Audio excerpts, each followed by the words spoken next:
Oh my goodness. So I've had a lot of bad jobs though. My first job right out of college, I did telemarketing. Anyone ever done this? It's the worst thing on the planet. This is true. I sold sides of beef over the telephone. This is not something people buy over the phone. Right? People aren't sitting around their house going, "Hey honey, we're out of beef. I wish that girl would call." I lasted 6 hours, which gave me seniority.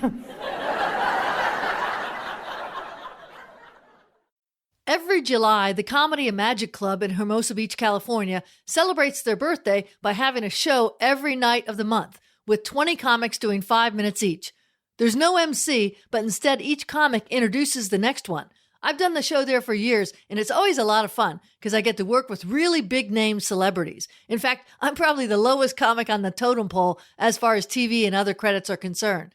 One of the big names I worked with in the past was Michael Richards. You know Cramer from Seinfeld?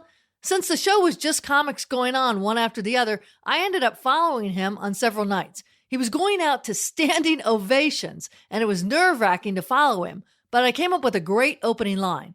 I said, "Hey, keep it going for Michael Richards. By the way, his Cramer character reminds me of every blind date I've ever been on." It got a huge laugh, and it was a nice segue into my act. Michael watched my set several nights, and he told me he really liked my act. And so he started giving me these really great introductions, saying that, this next comic is really good, blah, blah, blah. It was very flattering. That week, I was also taping my set because I wanted to freshen up my corporate tape with these clips. I asked him if it was okay for me to use one of his introductions on my corporate tape. He was such a recognizable figure, I thought that it would be really helpful to have him on my tape introducing me. At first, he said, okay.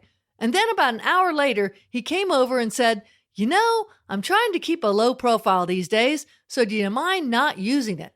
I said, "No problem."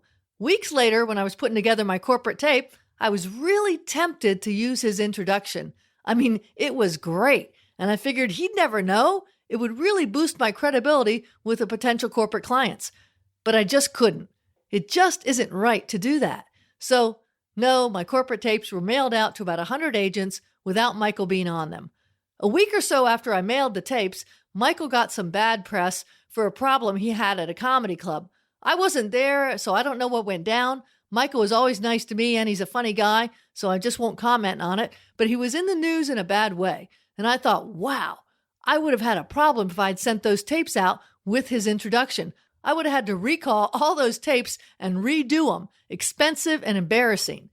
The takeaway from this story is something I already knew, but it was reinforced in a big way. Respect other people's wishes.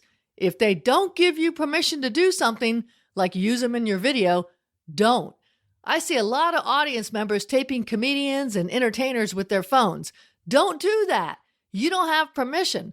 Just one thing that bugs me, and I learned firsthand not to do it. That's it for this episode. Thanks for listening. Feel free to check out my website, theworklady.com.